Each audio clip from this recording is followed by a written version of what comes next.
Well, hello everyone. It's nice to see the chamber's so full.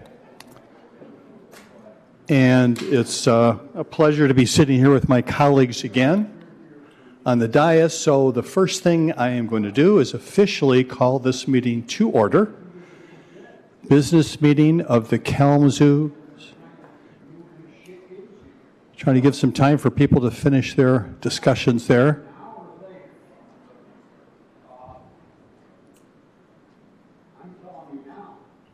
Okay. All right. We've got a couple things to do here that are pretty important for everybody to join in, so I'll just ask for some quiet to get the meeting started. And I want to officially call this meeting to order of the Kalamazoo City Commission for Monday, April 15th, 2024. Once again, it's nice to see everybody here in the chambers. And our first order of business is roll call. Clerk Borling. Commissioner Cooney. Present. Commissioner Decker. Present. Commissioner Hoffman. Present. Commissioner Pradle. Present. Commissioner Wilson. Present. Vice Mayor Hess. Present. Mayor Anderson. Here. Thank you, Clerk Borling. For our opening ceremony this evening, I believe that we are going to be doing that invocation ourselves. So I've asked Commissioner Cooney. I want to ask the kind gentleman, if possible, if you could step out into the hallway if you want to have a conversation.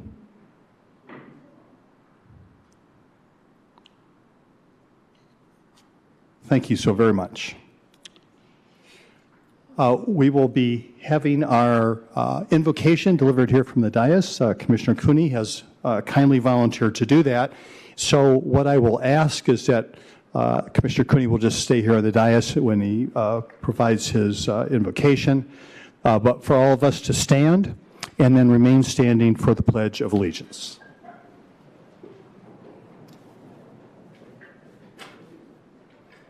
O God of all that is good and just and beautiful, we thank you for bringing us together tonight for the good of our community, for the love of each other. We ask for wisdom that we who have these seats may do what is best for the community. We ask blessings on all the members of our community, especially those who are most vulnerable.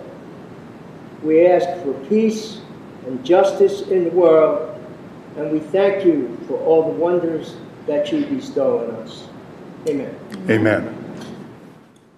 I pledge allegiance to the flag of the United States of America and to the republic for which it stands, one nation, under God, indivisible, with liberty and justice for all.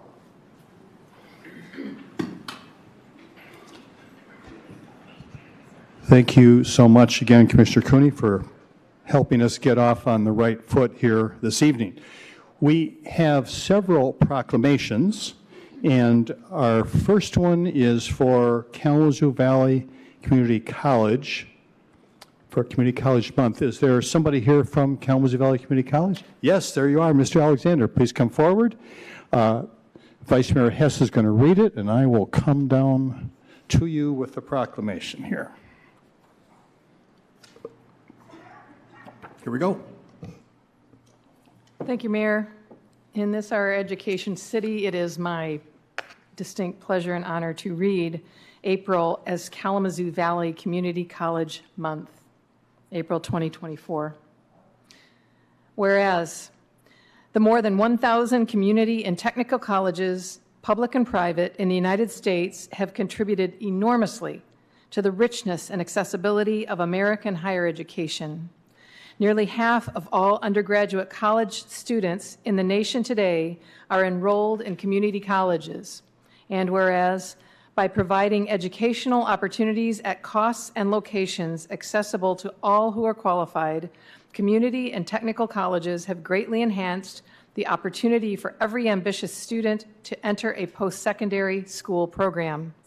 As community-based institutions, our institutions provide varied programs and offer specialized training for thousands of occupations. And whereas this community has been served by the Kalamazoo Valley Community College since 1966, supporting the advancement of Southwest Michigan by developing strong industry partnerships and providing state-of-the-art training and educational experience.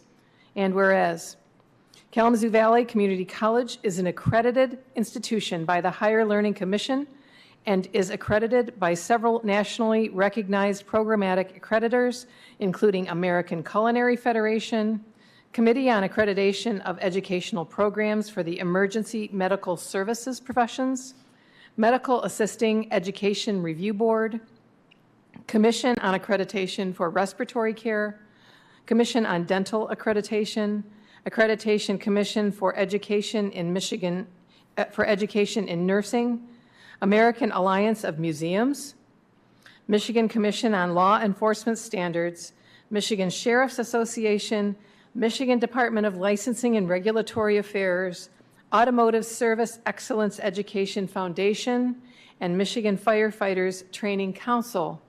And whereas approximately 9,000 students of all ages and backgrounds annually attend Kalamazoo Valley Community College to receive superb education and earn degrees, certificates, and training that help them become skilled members of the workforce, that propels economic growth and encourages learning and culture. And whereas Kalamazoo Valley Community College has been instrumental in revitalizing the city of Kalamazoo with the Arcadia Commons Campus, Center for New Media, Kalamazoo Valley Museum, the Groves and Bronson Healthy Living Campus. And now, therefore, on behalf of the 55th City Commission and David F. Anderson, Mayor of the City of Kalamazoo, I, Jean Hess, do hereby recognize April 2024 as the Kalamazoo Valley Community College Month in the City of Kalamazoo. Congratulations. That's a whole lot of accreditations there. Whew. Be brief. Thank you, Mayor Anderson and Vice Mayor Hess and all the other members of the commission for recognizing Kalamazoo Valley during Community College Month. I do want to say that we would not be able to do the things that we are fortunate enough to be able to serve this community in doing without the support of this great community. So I just want to say thank you for the opportunity. Thank you for, like I said, once again, for the recognition. And I won't hold up the agenda much longer. I just appreciate the opportunity. Thank you very much. Good to see you. And all those who came from Kalamazoo Valley Community College. Our next proclamation is to recognize Arbor Day, and it is going to be read by Commissioner Decker. I don't have it in front of me here. Somebody here to accept this. All right, thank you. Arbor Day, April 26, 2024. Whereas the City of Kalamazoo has a long history of joining cities across the nation to improve and expand local tree care, including itself as a Tree City USA. And whereas the trees we maintain and preserve can reduce erosion by wind and water, cut heating and cooling costs, moderate the temperature, clean the air, provide habitat for wildlife, and produce life-giving oxygen. And whereas trees in our city increase property values, enhance the economic vitality of business areas, and beautify our community. And whereas the trees we maintain and preserve provide an enjoyable atmosphere and beautify our community. Now, therefore, on behalf of the 55th City Commission and David Anderson, Mayor of the City of Kalamazoo, I, City Commissioner Kiana Decker, do hereby urge all citizens to plant trees and promote their well-being for the benefits they give today and for generations to come by proclaiming April 26, 2024, Arbor Day in the City of Kalamazoo. First off, I'd like to thank all y'all for supporting trees, and I know a lot of my contracts have come your way, and some of my projects have come your way. There's a lot of money in trees right now, a lot of really cool things going on in the city. We have a lot of contracts, a lot of trees going in the ground, a lot of old trees that need to be removed, getting removed. We're updating our systems, we're updating our tree survey, everything. It's we're going in a really good right direction, and that's because of everyone, not only the city but the commission as well. So thank you.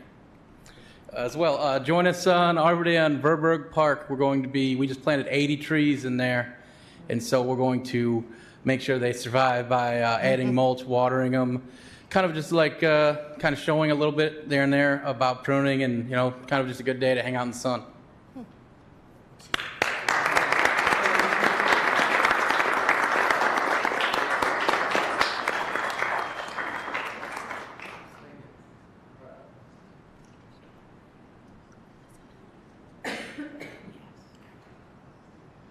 I was like,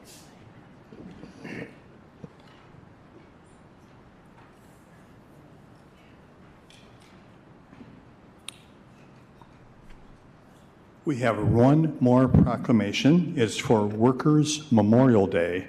I don't think there's anyone here to accept it, but Commissioner Cooney will be reading it. Commissioner Cooney. Whereas every year on April the 28th, communities and work sites around the world honor friends, family members, colleagues who have been killed or injured on the job. And whereas in 2022, the Federal Bureau of Labor Statistics estimated that 5,486 workers were killed by traumatic injuries on the job, a 5.7% increase from 2021. On average, a worker died nearly every 96 minutes from a work-related injury in 2022. And whereas in 2022, 139 workers' lives were lost through fatal workplace accidents in Michigan, and whereas it is appropriate to honor the memory of the courageous and dedicated members of Michigan's labor force who have been injured or disabled or have died as a result of workplace accidents. And whereas we remember those who have died in workplace catastrophes, suffered occupational-related diseases, or have been injured due to dangerous conditions, and whereas recognition of the integrity of Michigan's workforce and its achievements on behalf of the economic growth of our state is necessary, and whereas the City of Kalamazoo wishes to pay tribute to the workers who have died or been injured or disabled in workplace accidents, we honor the contributions of Michigan's workforce and call for increased workplace safety. And whereas the City of Kalamazoo renews our efforts to seek stronger workplace safety and health protections, better standards and enforcement, and fair and just compensation, and we rededicate ourselves to improving safety and health in every city workplace.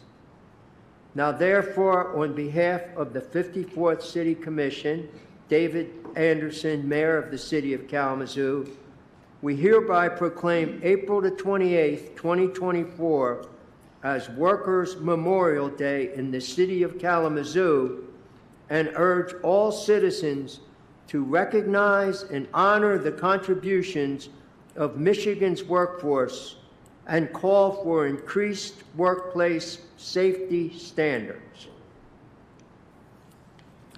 Thank you very much, Commissioner Cooney. Now we are at the point in our agenda to adopt the formal agenda.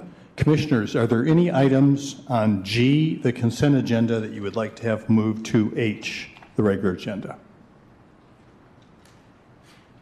See none, is there anyone in the audience that wants to move an item from the consent agenda to the regular agenda?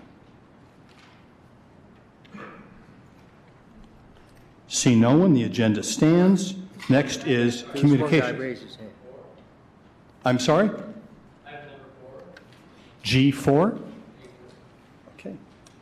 G4 will be moved to the regular agenda. Next is communications. Manager Ritzma. Well, this evening I am wearing an orange T-shirt, which is not usually what I wear for City Commission meetings. But I want to support our Public Services Department. This week, we're going orange for construction worker safety in work zones, and we have plenty of them throughout the city.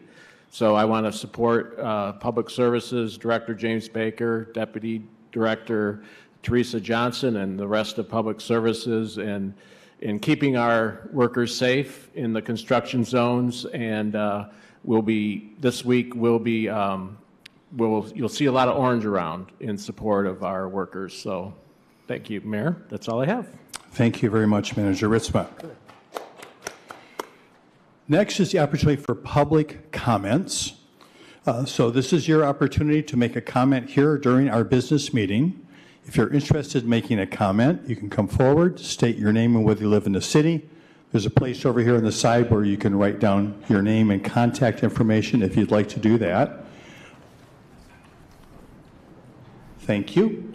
Hi, Mayor Anderson and Vice Mayor Hess and the rest of the City Commission. My name is David Elias. I live over here on Ransom Street, and I'm within a stone's throw of where they're building the new arena, which is great progress. In the past, Mayor, one of the things I had addressed is having lived in Grand Rapids for the last, prior to the last 5 years here, I lived in GR for about 27, 28 years. And the last time I was there, I see these scooters called Lime where people can use their cards and go all around town, bicycles. And with the gorgeous weather right now, I think that's an excellent idea. They might want to look into that, which would definitely give you a lot more, visibility. I saw them when I visited my folks in Miami. They're everywhere. So the city of Kalamazoo might want to look into that.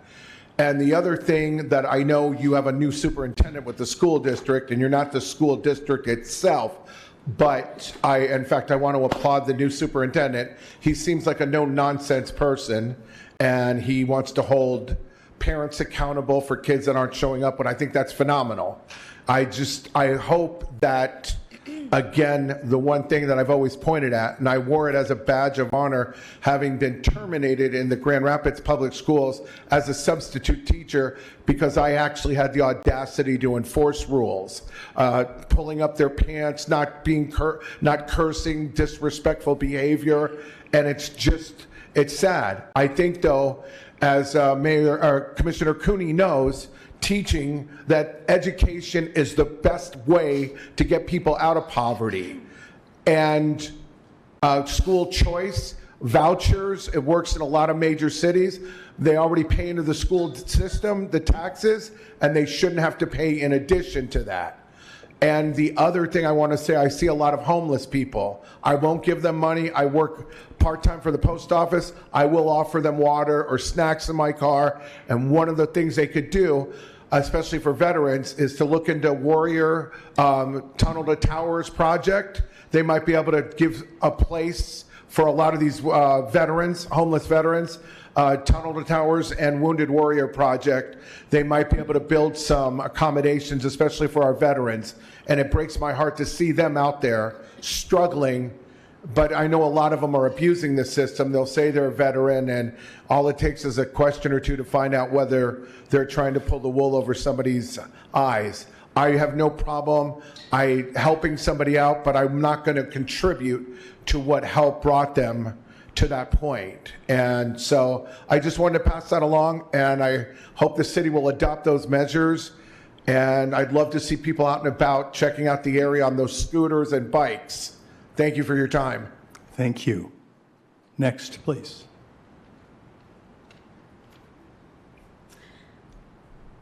Hello again. My name is Rachel Bennett, and I live in the Hillcrest neighborhood of Kalamazoo. No babysitting tonight, so I have this little one with me.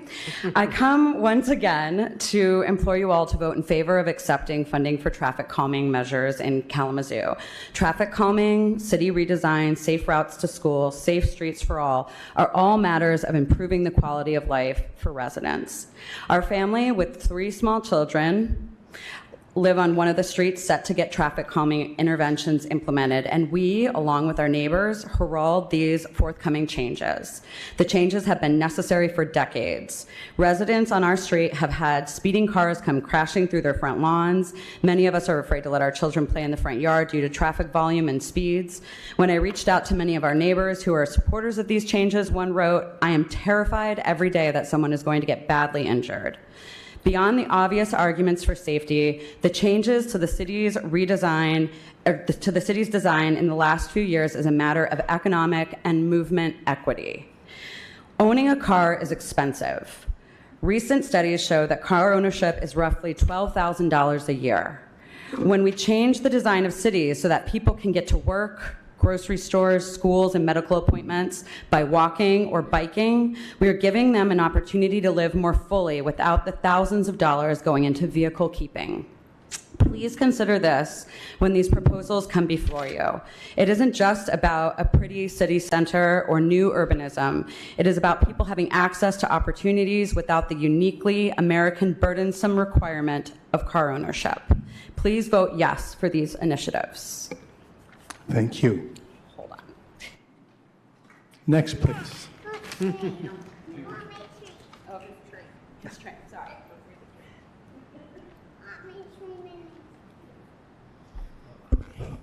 Hi everyone, my name is Tina and I live on Lake Street on the south side of town, the real active floodplain area. I live next to our last natural green space, Lake to Stockbridge. This is the same area that I've asked you to do something about the flooding for 7 years now. But we have been told that the city does not have the money to fix the flooding. James Baker said it would cost too much money to fix the infrastructure issues in our neighborhood. But yet you get $38 million to fix the so-called flooding issues in Arcadia Creek Festival site, which has not flooded for years, ever since you dammed the creek and Western's football field. Come on, what about the homeowners and the homes that flood? I guess we see that if you are not a rich developer from out of town or Western, you all of a sudden get the money. But over here, from Westnedge to Crosstown, way down Crosstown, all the way to Portage Road, you flood. Burdick, Crosstown, Stockbridge, Burdick to Lake, Lake to John, from the city yards all the way down Walter Street to Vine Street floods. Your police station floods, your hospital floods, and so does your longtime homeowners. See, our issue is your infrastructure is failing underground, but we are a poor neighborhood, so you don't care about us. We are always ignored by all of you. For you only give us 3 minutes to talk, but you don't give us feedback, and you took phone calls away for those who can't get in or talk online, so here we go again. Your storm drains flood out the streets, floods out the whole neighborhood, and then backs up the city storm drains. Leaves us with standing water, flooding streets. See if you would have did the right thing years ago for once and fixed the failing infrastructures in our issue, the wrong piping under the streets. Factory piping, not residential piping, factory piping. And it also is failing and not doing its job. So a rich developer wants condos at Arcadia Creek Festival site. So wow, now you have the money to fix the so-called flooding issues. This is not a floodplain area. This is where you should put affordable housing, right across the street from the Mission. Not condos. You have people who need homes, apartments, who can't afford any of these 5 new apartment buildings you have put downtown. Arcadia Creek, put affordable apartments there, right across from the Mission. So if people need help with food, they can go right across the street to the Mission and get help and get food. But oh no, I said a bad word. I said put affordable apartments in downtown. Oh no, that's terrible. Thank you very much. Next, please. Good evening. My name is Yvonne Jackson, and I am the president of the Kalamazoo Alumni Chapter of Delta Sigma Theta Sorority Incorporated. And as you can see, some of my sisters are here with me. And we just want to come to give you just some information. Delta Sigma Theta was founded in 1913 on the University of Howard University. And our first act was social action, which we attended the women's suffrage march in March 1913. Since then, Delta Sigma Theta annually celebrates or honors Delta Days in a nation's capital. We just participated in our 35th year. We were also 20 years in the Delta Days in the United Nations, which Delta Sigma Theta was the first Greek letter organization to get non-governmental status. Since then, we do Delta Days at the state capitol. So more recently, they've asked us to do Delta Days at our local government. And here we are with you. Our first visit is you tonight. And we're not here to make demands on you. We're just here to give you some things that we're focused on this year. Illiteracy is always at the top of our list. Health inequities, which Kalamazoo kind of ranks high with fetal infant mortality rate. I think we're 4th in the state for that. Environmental injustice, we have some issues here. We want to make sure that that's at the top of your list. And also voter registration and awareness is always at the top of our list. With that, we just want to let you know that we are here to support you and to partner and to collaborate with you, not just make demands on you. If you not know, we have educators, we have doctors, professors, executive directors of foundations. We have a lot of skill sets that we could put and help you with. And we want to collaborate with you and partner with you, and just let you know that we are here for you as well. Thank you. Thank you very, very much.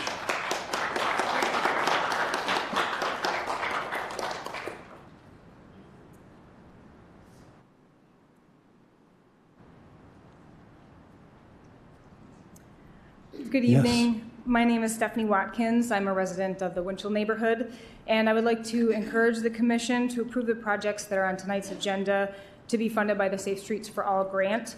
Our city staff, including experts in the engineering, planning and development, and public services departments, have all used their time, education, and knowledge of best practices to create a thorough plan that makes our streets safer for all modes of transit, not just cars. And these projects are exciting for those of us who walk and bike in Kalamazoo, but they're also necessary steps in creating a safe and vibrant city. Thank you. Thank you. Yes, next, please. Probably remember 5 o'clock, but say, and I brought a couple employees with me also. I'm Doug from the owner of CJ's Pub. I just can't reiterate enough. There are no requirements for people in the pods for drug, alcohol, or mental health issues. They tell you it's available, but it's not required. Someone brought up they were gated. There's no curfew. There's no checking in. They can come and go as they please. And it's a major safety issue for us, employees and customers. And that sort of treatment, the way I grew up, that's called enabling people. I've had family with substance abuse issues, and I don't know, it doesn't work. So, Kaylee? Yeah, I mean, a lot of our customers are not happy with it and are talking about not coming here, like, to our jobs, you know what I mean? If we do this, it's kind of crazy, you know? And I understand people need homes and everybody is entitled to have that, but at the same time, you're putting us in risk of going out of business and losing our jobs. So I just feel that's unfair. I agree. I fear for my safety when I leave there at 1 a.m. in the morning and they say they have security, but I don't believe it's going to protect me. Security is for inside the gate, not outside. Yeah. So that's it. Thank you. Thank you very much.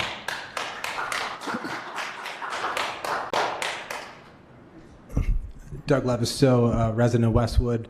I've had the great privilege to work this semester with a group of fantastic students at Western Michigan University and Kalamazoo College.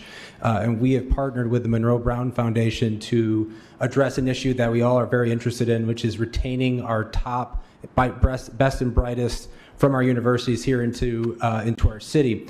And as we went through that work and that research, talking to young professionals, college students, young professionals who have left the community, a key theme that came through that you're going to be hearing from some students about this evening is the connection between the universities and downtown.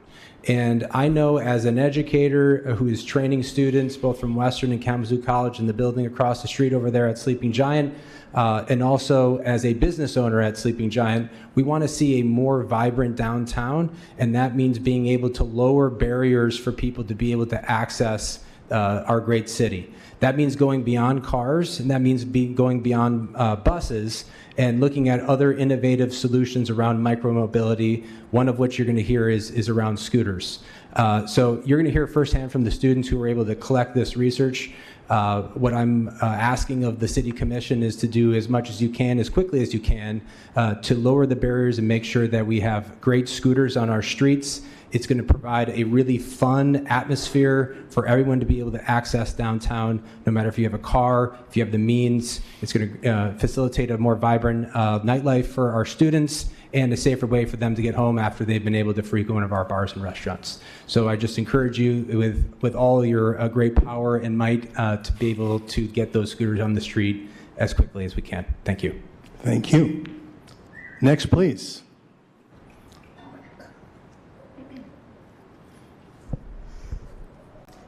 Hi, my name is Emily Kramer, and I'm a senior at WMU. As Doug mentioned, I'm part of the Leadership and Business Strategy program that's been working with the Monroe Brown Foundation on retention of our local talent. Alongside my team, I want to recommend that the city bring 200 electric scooters to Western Michigan University, Kalamazoo College, the Vine neighborhood, and downtown Kalamazoo as a means of connection. Kalamazoo lacks on-demand micro-mobile transportation options, which puts us behind other cities like Grand Rapids, Chicago, and even Battle Creek. This hurts our local employers, business owners, and city as a whole. We've gotten feedback from hundreds of college students through focus groups and surveys. They confirmed our hypothesis. College students are not coming downtown. And it makes sense. Students have a negative perception of the current public transit, and they aren't willing to make the long walk.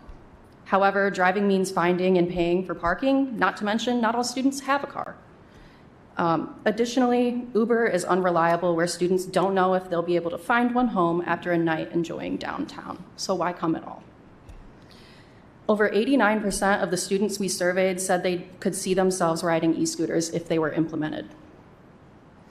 The top ranked places they'd want to go all reside in downtown Kalamazoo. We also talked to local employers, 94% of which agreed that implementing electric scooters could benefit downtown businesses. We've also talked to current young professional talent in Kalamazoo who rated this idea a 7 out of 10. From talking with contacts who run the San Antonio Dockless Vehicle Program and doing outside research, we've learned the many benefits of implementing electric scooters that other cities have seen and that we hope to see in Kalamazoo. Thank you. Yes, next, please. Hello, Council. My name is Jake Anglum, and I'm a senior at Western Michigan University. As Emily said, key stakeholders agree that Kalamazoo needs to bring micro-mobility options to its transportation system. So please let me introduce some of the benefits that come along with electric scooters that other cities have seen. First, from our research, we have found that scooters have helped increase economic activity by 6% in cities that utilize them. This increase is a result of improved transportation accessibilities that scooters allow. Instead of waiting an extra 15 minutes for an Uber, with just a few clicks of the button on your phone, you can access and unlock a scooter in seconds. This allows students and young professionals to get where they want, when they want. Secondly, electric scooters will improve the sense of community within Kalamazoo. Students will have a fun and quick way to get downtown, creating a vibrant downtown scene with thriving businesses. Students and young professionals would be able to ride the scooters between the college campuses and local businesses at ease. For our young professionals, this looks like a 9 to 11% decrease in daily commute times, and for our students, this looks like a 37% reduction in commute times for large events. So think about when Western Michigan hockey and basketball come downtown, or think about Oberon Day or the Chili festivals. The opportunities are endless, and reduction times decrease. This time conservation means more productivity and less congestion on our roads, and not to mention, it's fun. Thank you. Thank you.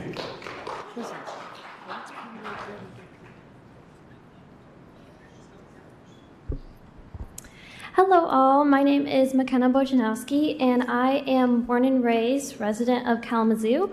I'm also a student at Western Michigan University working on this electric scooter project.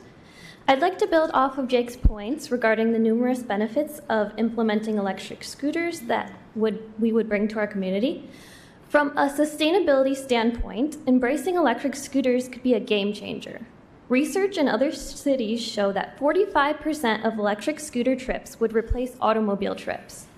This shift would significantly contribute to Kalamazoo's sustainability goals, as e-scooters are 10 times more energy efficient than automobiles and produce zero greenhouse gas emissions.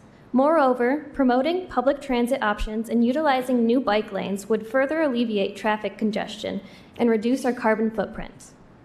At the recent Sustainability Summit on March 29, 2024, which brought together sustainability-minded individuals from both Western Michigan University's campus and downtown Kalamazoo, we conducted a survey. Nearly 2/3 of the attendees expressed their willingness to use electric scooters downtown. This clear indication of interest among our Sustainability Committee highlights the potential success of such an initiative. Given the growing infrastructure of bike lanes downtown and the potential for more, it makes sense to integrate electric scooters into our transportation system. It's a step towards a more efficient, sustainable, and accessible urban environment for all. In conclusion, with all the data we've expressed, it is evident that implementing electric scooters will bridge the gap between students and downtown, improve the community vibrancy, reshape the perception of downtown Kalamazoo, and foster a healthier and more ecological Kalamazoo. Approving the new bike lanes tonight is the first step in making this a reality. It's a no-brainer. Thank you. Thank you.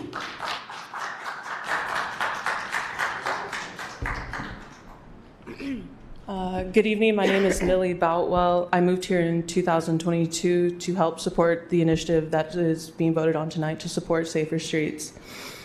I moved here because I believe that the city of Kalamazoo is the most forward-looking, forward-thinking city in the entire state. I know Michigan is ground zero for car-based infrastructure, and the mindset that is going to be needed will take decades. Car-based infrastructure has racism systemically built into it, and projects like these will help undo that to make the cities like us more equitable for everyone. Like people before me said, you know, it costs a lot of money just to own a car, not to mention run and upkeep it. If we look to our neighboring cities, such as Hoboken, they've gone years without a traffic-related death inside a car, pedestrian, or bike. It is doable. It is not, a grandiose idea. Even Indiana and Ohio are steps ahead of us, and we can look to them.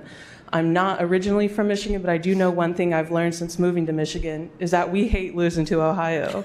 So I encourage you, let's not do that, you know? We can be better. We can be the example.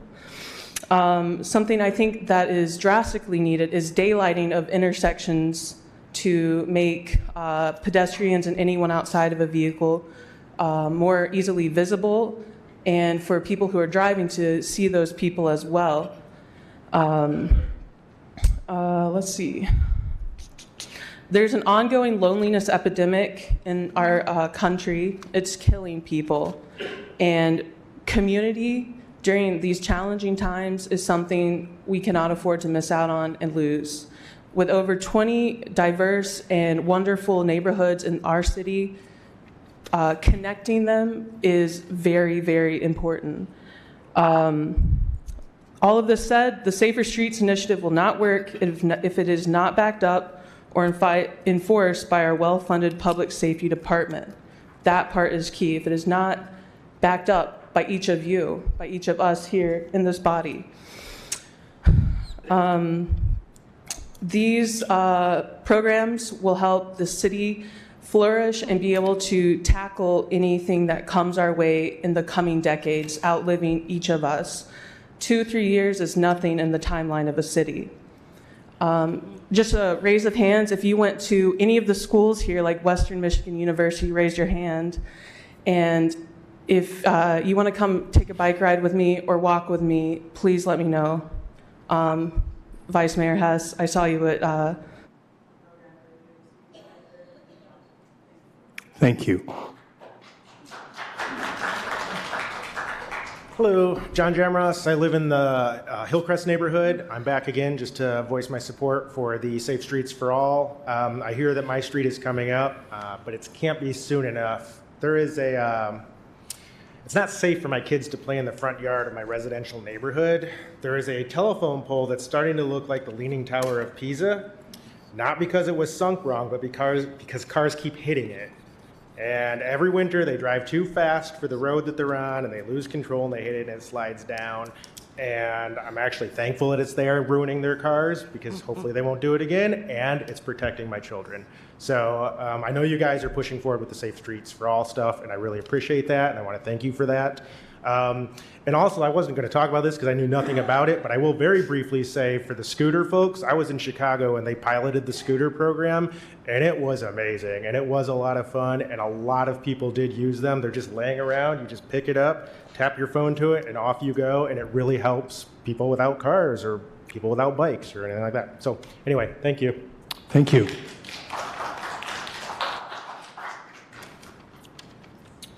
Hi everyone, my name is Wilson. I live in the West Niche Hill neighborhood.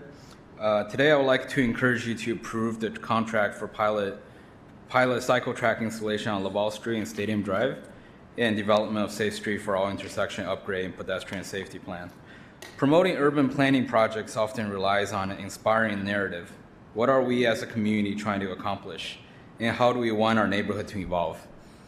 Few stories are as universal as building a better future for our children, but in urban design, it is too often a tale untold. Urban environmental and health issues are increasingly on the rise, a crisis when experts believe that by 2030, 60% of all city dwellers will be under the age of 18. The World Health Organization estimates the number of overweight children globally will skyrocket to 70 million by 2025 from 41 million in 2016. The rate of childhood mental health problems triggered by the stress of urban life is also on the rise. Cars, especially the amount of real estate given over to road and vehicle, present a big problem. This infrastructure often forms borders between children and freer access to play space and limit other mobility options. With less independent mobility, children have to reduce ability to navigate and experience the city. This means fewer opportunities for social interaction, chance encounters, playful journeys, and discovery. If children are not designed into our city, they are designed out. This means that they are deprived of contact with the material world, with nature, with civic life, and with their own capacities. In today's social media landscape, cynicism has reached new peaks. One way to combat this is to get our young people outside, to interact with the world face to face, learn that there are much more kind and generous interactions in life than the malevolent interactions online.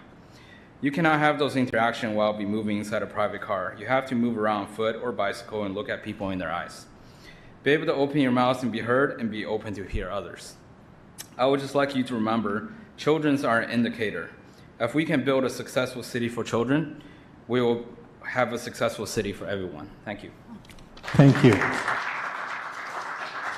Yes, next please. Good evening. My name is Fritz Brown. I'm a business owner with TraceStar, also with the Monroe Brown Foundation. And I just want to voice my support for the Western Michigan, scooter proposal, for lack of a better word. I think we have a real opportunity moving forward with the city of Kalamazoo, with everything we're doing with the arena to the residential opportunities that we're doing in the city. And I represent many businesses that would love to see more students in their downtown, and having this connectivity with campus, along with all the other benefits that you've heard, I think it would really help my restaurant customers, as well as other retailers in the city. And I think it's important for a vibrant downtown. So I'm here to voice that support, and I hope the commission takes it seriously. And these kids have been working hard, and I think they're really bright, and I thank them for all their work. Thank you. Thank you.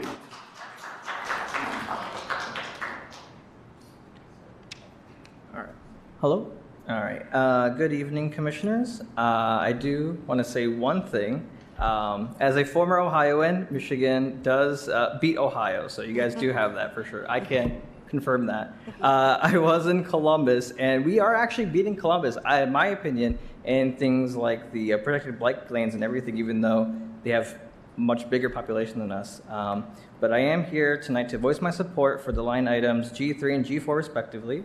As has already been said, it is vital that we start building for all road users, whether they drive flashy BMWs or get around on foot. Making it safer to do so is a requirement for people to feel like they have multiple options of getting around Kalamazoo, rather than just being stuck behind the wheel. These proposals align with the city's Safe Streets for All initiative. As stated in the agenda reports, Kalamazoo has nearly 3,350 crashes per year. That's 9 per day. It is proven that street calming measures like narrowing the road so people don't feel like they're driving on the highway works. It gets drivers to slow down and respect the speed limit. Level Street looks to be a good spot to do these traffic calming measures. It is a low-speed road as is, and making it safer helps everybody. According to the city, citizens have supported these measures to make Kalamazoo safer at a 2-to-1 ratio. I strongly urge the commission tonight to vote yes on both G3 and G4. Thank you. Thank you. Yes, next, please. Hello, my name is Theo Neiman. I'm a student at Kalamazoo College. I'm here with my peers in the back in support of the two-way cycle track on Lovell. I'm known to my peers in the Kalamazoo College community and staff as the bike person. A lot of people come up to me to talk about bike-related issues and thoughts. And the thing that I hear most often is, what happened to the wave? It was a visible reminder, whether you're on the road walking, biking, or driving by, that bikers belong. One thing that I imagine we talk a lot about at Kalamazoo, I don't know how much you hear about it, is the idea of the Kalamazoo College bubble, where in Kalamazoo College we don't really need to go out into the community very much, but the Kalamazoo College community does need the Kalamazoo community. I run a lot of events where we go downtown, where we enjoy the city, and universally, every time we're in the community, I hear people say, wow, this is so fun, this is great. And that's because Kalamazoo College, my peers don't go out enough into the community, and the wave is one way to do that. Because whether you are wealthy enough to own a car, you're a pedestrian, or you're a biker, we're all united in our use of these streets, and the wave is a physical reminder that bikers belong, and people, you know, who can't afford a car do as well. Yeah, thank you so much. Thank you. My name is Ray Sweeney. I'm a resident of the city, and I'm here to urge this commission to support affordable housing and applaud you. The governor was here just a little while ago, and her mantra was build, baby, build, and you guys have been participants in that effort. In the Isaac Affordable Housing Task Force, Toby Hannah Davies had urged you to try to get more affordable housing for people in the 50th percentile or even lower. People who are homeless need to be housed. My experience with First United Methodist Church Sunday evening supper, I got to know a lot of people that are off the streets, and I have been especially friends with several of them, and one of them, who had been carrying all his stuff around, was constantly tired because he was afraid of being either assaulted or his stuff being stolen. And so he's now in the lodge house. And it has made an incredible change in his life. He's now employed, contributing to the budget of lodge house. And I would wish that on every single person who is now on the streets trying to get rest and trying to just survive. That person I was referring to earlier said homelessness is a full-time job. And Up until then, there was no way he could do any of the necessary things to get his life back on track. And so I look forward to there being some place for the pods to be in place. There will never be an ideal site, but I think you should consult with the people who are homeless. What are their priorities? And I bet you will find that they will want to be in a secure place where they can sleep and have their stuff and have the services. Listen to the neighborhood and try to address their concerns. But in the end, set as a high priority, housing first. After that, a lot of problems can be sorted out. After that, a new life will be born, or reborn, I guess should. Thank you. Thank you.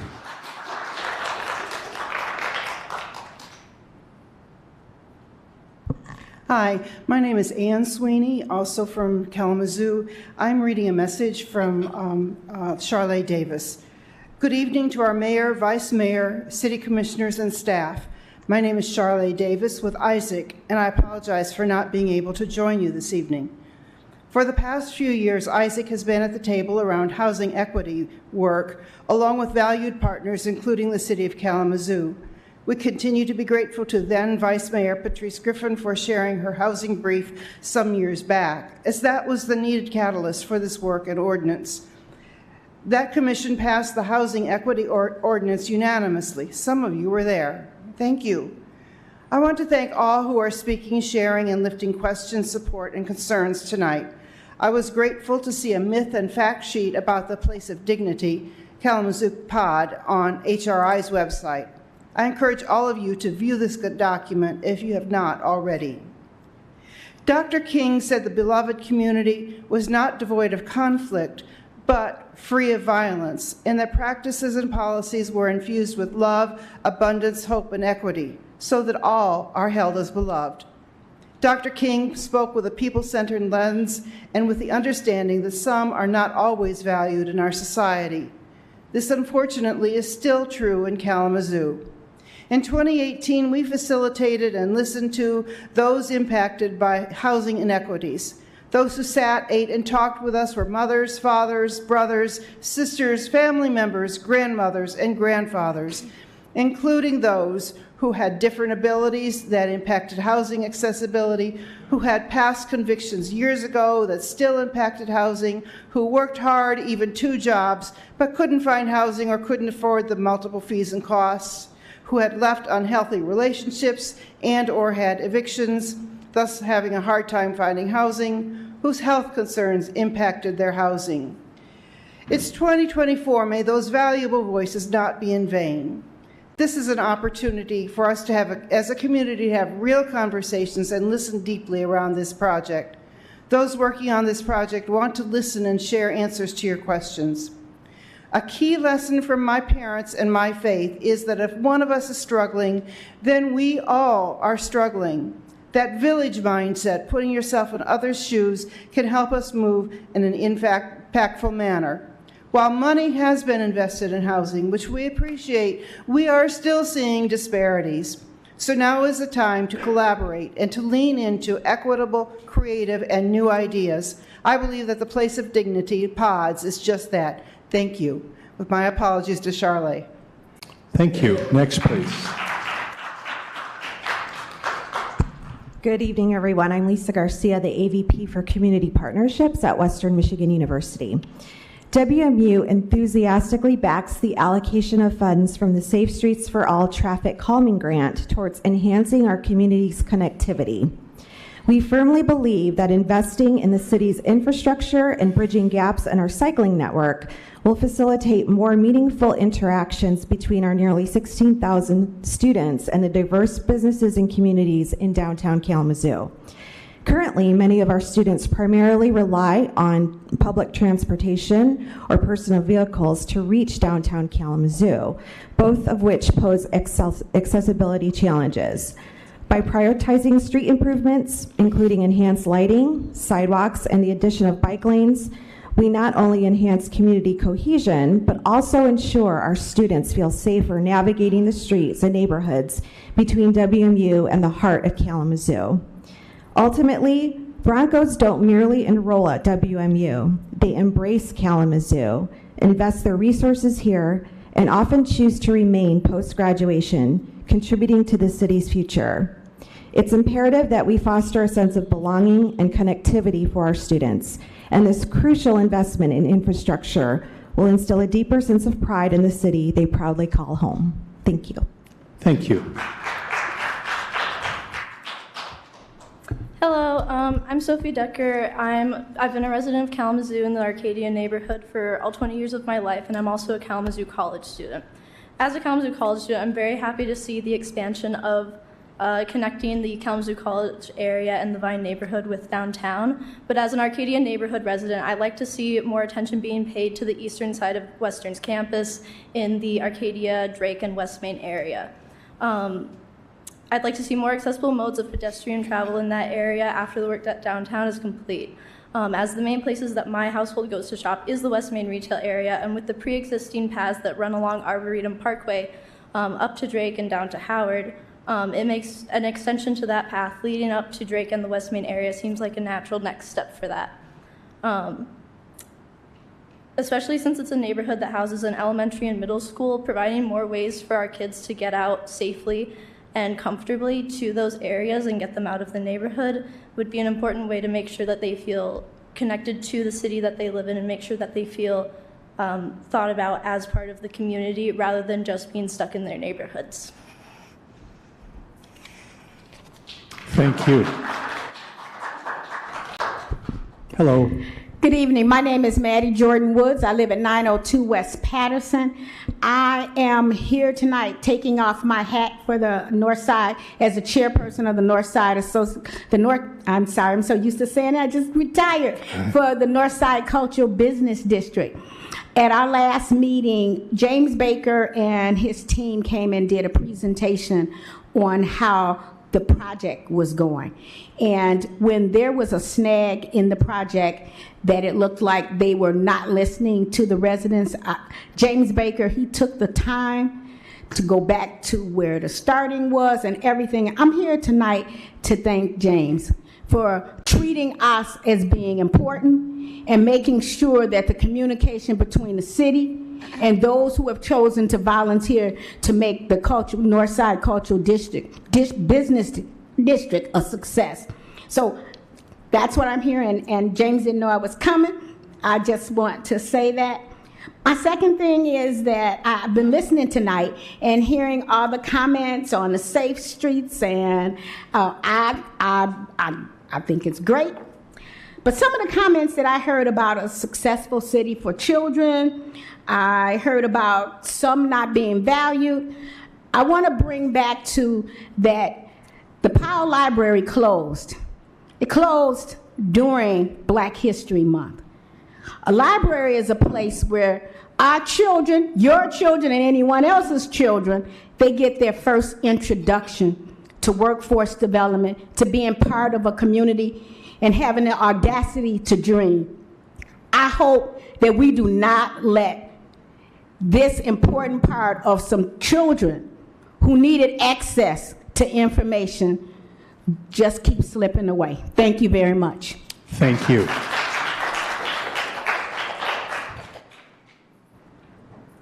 Hi, my name is Mary Gilbert, and I'm here for the issue of the pods and homelessness in general. And I've heard a lot of sweeping generalities about homeless people. I'd like to point out, first of all, that not all homeless people don't have a job.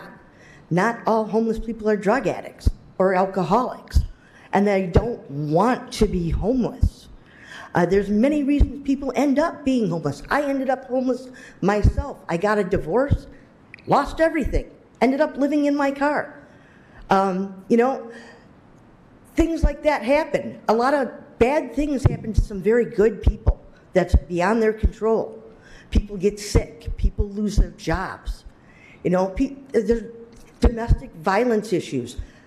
Not every homeless person is going to be a problem.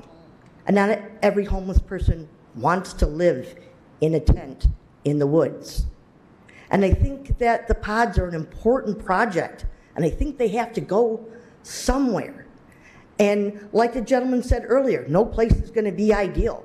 And all I hear is, well, the pods are a great idea, but I don't want it in my backyard. You know, they've got to go somewhere, and we have to find a solution that's going to make, and it's not going to make everybody happy, but we got to, you know, do something about the epidemic that is homelessness just in this city, but in this country, and it's not getting better. And nobody wants to do anything about it. I do something about it 365 days a year. I've given away every pair of socks I've owned this winter. Because this winter we had below zero temperatures, and the difference between a dry pair of socks meant someone kept their toes. I mean, these are issues that nobody wants to talk about and nobody wants to think about, but they're here and they're not going to go away. And nobody wants them where they're currently planned to go, but I hate to tell you people this, the homeless are already there. They're in that neighborhood and their presence is there. So not putting the pods there isn't going to make them go away. And pretending like this doesn't exist is not going to make the problem go away. Thank you. Thank you.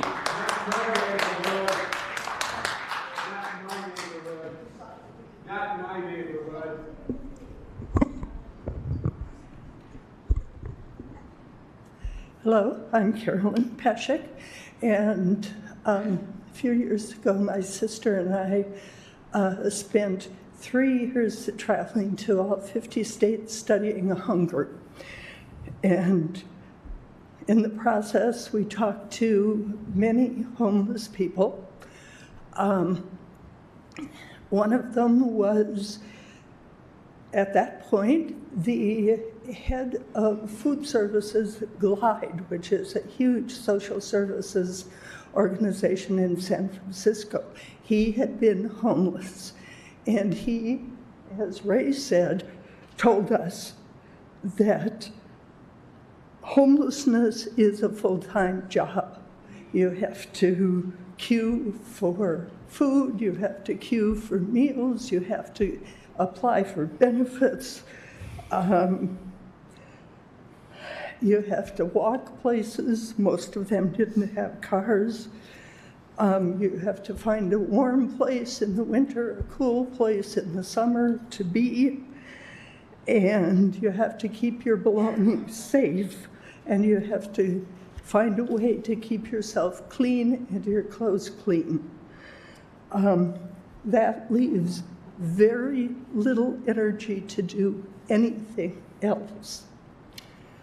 The pods take care of many of those problems. Not all of them, but it's a safe environment. In the pods, they're lockable, so you can keep your belongings safe. There will be a supportive staff. There's going to be 24-hour security staff and other staff. You'll have privacy. You can close the door of your pod and be in there by yourself. But there will also be a community area, so there will be a sense of community as much as you want or not want. And it will be relatively secure. And it will allow people to work. Once they don't have this burden of homelessness, then they can work on the problems that created the homelessness. And that allows them to get more on the right track and hopefully would move out of homelessness. So please, get the pods up and running. Thank you. Thank you. Next, please.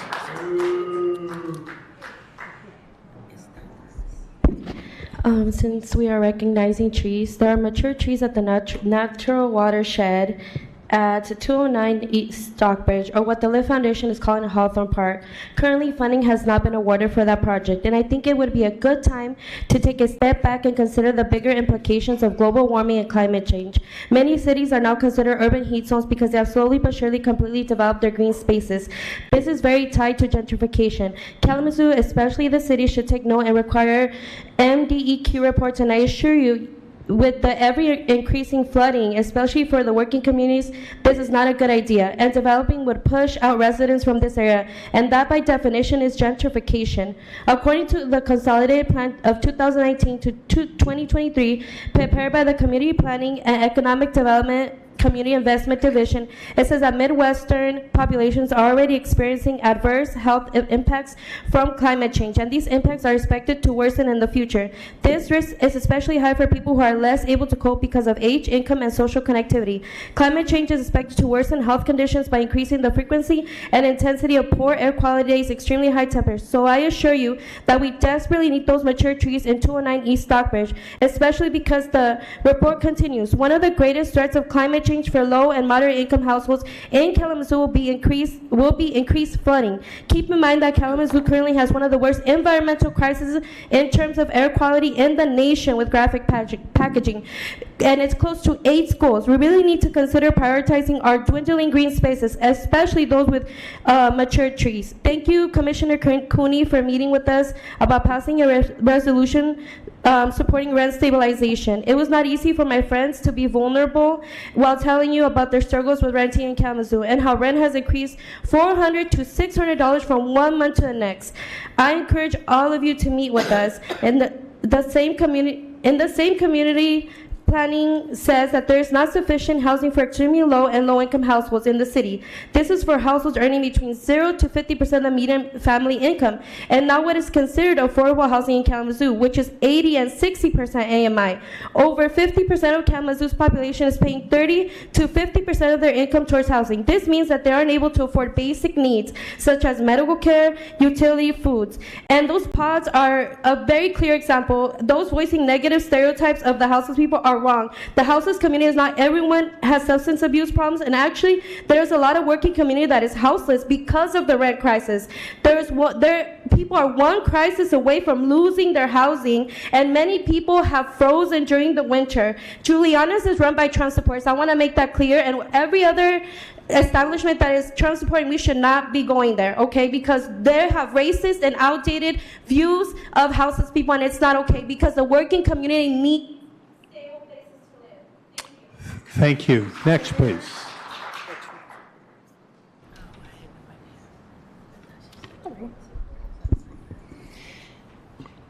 My name is Emily Hooker. I am an advocacy chair for the Kalamazoo Coalition for the Unhoused and someone who has been passionately working with the unhoused for over a decade. I'm here to address the outrageous opposition to the Housing Resource Initiative's POD project. There is no denying that we are in a crisis. 1 in 4 Americans are without any kind of savings, and more of us live paycheck to paycheck. Housing and rent are higher than ever, and the cost of living is soaring. Tensions are clearly high, as are misgivings surrounding our unhoused neighbors. This project is not an encampment. It is not a transient space for a night or two. This is a place for people, for other human beings to live, to receive shelter, which is one of the basic tenets of human necessity. Housing First Action works, and we have proof. I have personally seen it work here in Jackson, Michigan, where a dedicated group of business owners and professionals work together to create a modular housing system for their unhoused neighbors, right alongside them in their community, not shuffled off to some more out-of-the-way place to be forgotten, far from resources and outside of society like lepers. I hear your fears as citizens and as business owners, but fear cannot divide us. We cannot allow it to take or keep from our neighbors what little help they get. We cannot avoid this problem or shuffle it off from backyard to backyard, and we cannot hide from reality. Our community and our country is suffering, and it's not a time to give in to fear and shut each other out. We cannot isolate each other. I know we can find understanding together and provide for each other if we prioritize our humanity. This may not be the final site for this project, it's definitely not the first, but I hope that when the city is finally able to help lift up our friends and fellow humans, the progress is not stopped by ignorance and suspicion. and instead flourishes in a community of compassion. Thank you. Thank you. Next, please. Hi there. Bob Brownell, a resident of Kalamazoo on Level Street. I moved the item 4 to the regular agenda. I don't think I actually needed to do that. I think that was unnecessary. But anyway, I support the city moving forward with the proposed Safe Streets for All projects, including the Level Street pilot cycle track. The funding for this item comes from a portion of the federal Safe Streets for All grant awarded to Kalamazoo to aid in preventing roadway deaths and serious injuries. Although the marked speed limit on Level is 25 miles per hour, even well-meaning folks will be traveling upwards of 30, even upwards of 35 miles per hour without realizing it. The Level Street cycle track and other projects like it will be calming traffic in part by narrowing streets, which is the most effective method of increasing adherence to speed limits.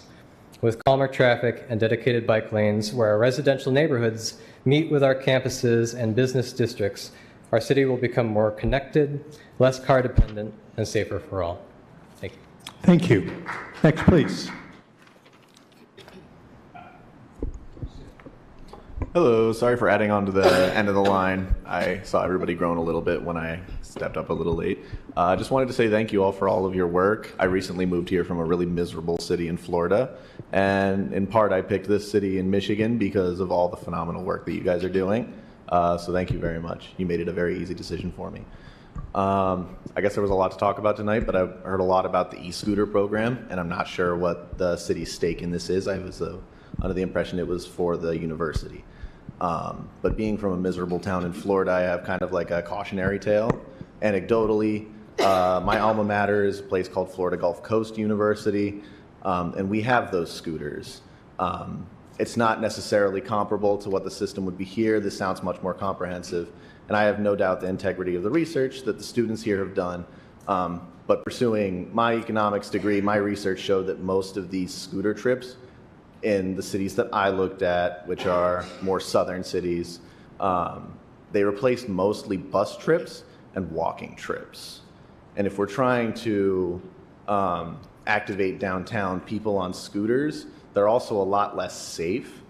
Most people who are injured on scooters, again, research that I've seen that's mostly towards the West Coast, it's injuries caused by poor road conditions that were encountered because the wheels are incredibly small and the base is very narrow, and they're mostly concussive, so head injuries.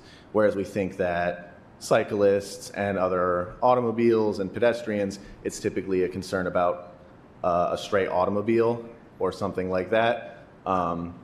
Scooters, anecdotally for me and through some of my research, are not the best way to do this. That being said, I haven't looked at their research, and I'm sure that they've done an excellent job looking into this. But if this is on the city's table in any way, I'd like to advocate maybe for better bus service in whatever capacity I can support that. I personally ride the 16 route from beyond the campus. It stops in the campus, and then it takes me downtown to my job. And I think a better service like that to serve the southern part of the ring road there with higher frequencies. My bus only comes every 30 minutes. If we want to look to bigger cities like Grand Rapids that have these scooters and bike share and other things, the other thing they have is buses that come every 10 minutes. Lansing has a bus that runs every 8 minutes. Ann Arbor is the same thing.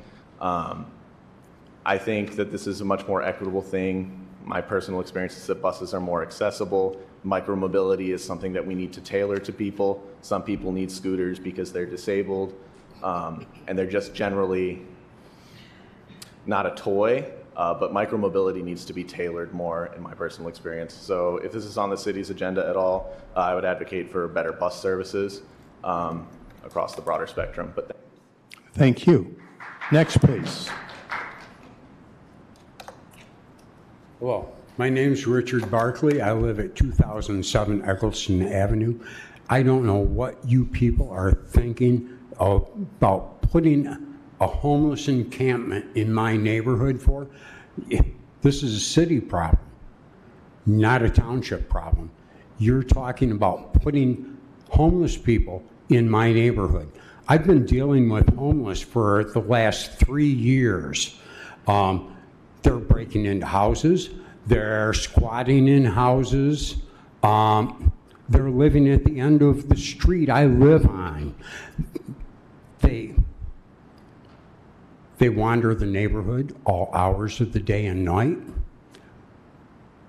My poor dogs are going crazy because there are people wandering my neighborhood. Okay?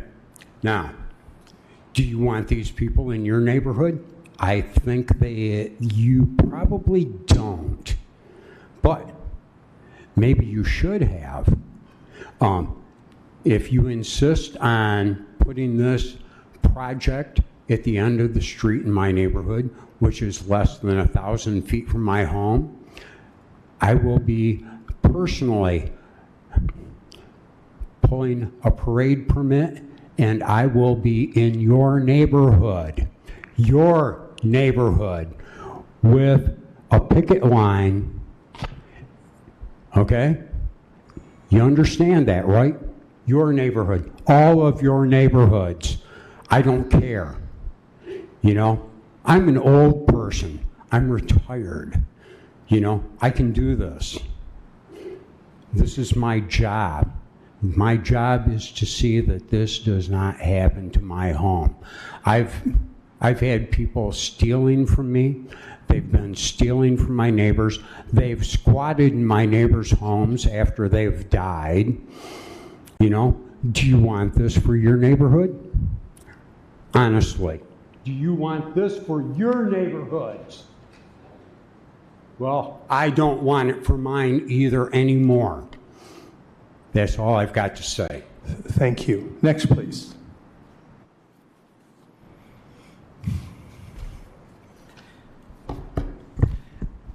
I'm Richard Stewart. I reside at 828 Portage Street. And I'd just like to say shame on the commission for exposing its ableism. I did not appreciate that you took away call-in remote participation to the city commission meeting. I normally, as a disabled person myself, I normally could not participate today without that. I'm having a good day, so here I am. But I can't say that always, and you've locked us all out. So shame on you, Mary Anderson, specifically, for spearheading that, locking us out, and the elderly that were counted on remote call-in participation. In fact, I find it rather interesting to sit here and listen to all these young, able-bodied people congratulate you and promote you spending all this money on the scooter agenda, while I sat here and watch you take away all the disability parking downtown. I can't even go to my bank now downtown, thank you. So maybe you should think of this the city of Kalamazoo and not the able-bodied Kalamazoo that you like to portray. There's a lot here besides what you want to focus on. I was here in '87. I remember when I was part of groups that participated in the digging up of the underground storm sewer that you now call Arcadia Creek. Didn't have a ring to it, calling it storm sewer, open storm sewer, but it's Arcadia Creek. And now you're spending $38 million to help with flooding while ignoring Southtown. Crosstown Ponds is not getting any of that. Portage Creek is not getting any of that. Well, Tina's been here every single time for years talking about our flooding problem. And Mayor, you want to tear down our trees, but still between Lake and Stockbridge for your Lift Foundation? Arbor Day today? Great. Quit tearing down our trees. Last remaining green space. You want to complain about deer? Quit tearing down their wildlife habitats. It's not Kalamazoo Golf Course. Leave us alone. According to Wikipedia, Edison, that's been my home since '87, is one of the most diverse neighborhoods in this town. In fact, according to Wikipedia, it's high population of Hispanic people.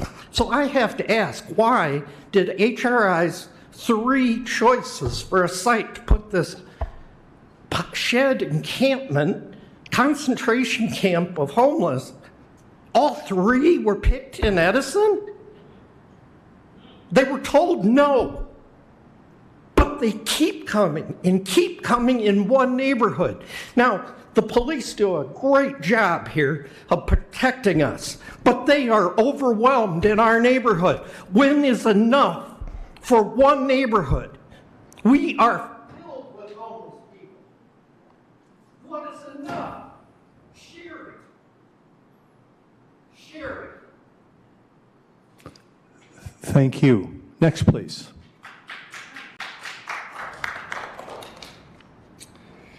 Hello. I'm here about the pod situation. It's going to be right down the road from my house. I lived down there 25 years. The past 4 years has been hell. You got people wandering the streets all days of the night. You're stealing things out of your property. You call the police, but they don't do anything about it. You know, I'm to the point where I'm going to probably put my house up for sale and move to a different city. I don't feel safe. You know, you can't leave your back door open during the day or during the night because they'll just walk into your house. You know, we got some empty houses. They squat in them. I just don't think it's right. They've had 3 other spots for this pod location. They just keep pushing it, and they're going to push me out of the city. I don't want to do that. I've been here my whole life. That's all I have to say. Thank you. Next, please. Hey, I'm William Farrell. I own a business at 1811 Lake Street, and I'm here for the pods also. I think it's a great idea what you're doing with the pods, but all you're doing is building a low-budget project housing is all you're doing, which is fine. You can do all that. If you want to correct your problem, the city of Kalamazoo owns lots of property. One of the places you ought to put it, and you won't have a problem with homeless anymore, is at 1505 Crosstown Parkway, right in front of the police center. There won't be a problem there with them people ever again, though. If you want to change these people, put law enforcement in their back door and they won't behave like they do now. There won't be drug dealers there. You won't have syringes laying all over the ground. We own lots of property, or I do, in Kalamazoo. And you constantly chase the encampments out of the property so that these people aren't living there. Our business is right across the ditch from where you want to put this. CJ Pubs is right behind us. Have respect for some people. I realize the homeless people have a problem. They made the problem themselves. You didn't make it. I didn't make it. At least if I fall down, I get back up. The more you hand out food, free clothing, everything free, they'll never go away. If I took all you people and said you never had to come to work again, but I'll pay you the rest of your life, would you ever retire? You won't. You won't do it. Pod thing's a great idea, but do it on city property. Do it in front of the courthouse, or there's another spot you can do it. 1316 Lamont, where the old dog shelter is. Put it there. What's wrong with that? You built a new dog shelter, put it right next to the jail. Any problem, they go to jail. They get food, they get showers, they get clothing. It's perfect. Just think about it. Thank you. Thank you. Next, please. You can sign in afterwards if you want to speak.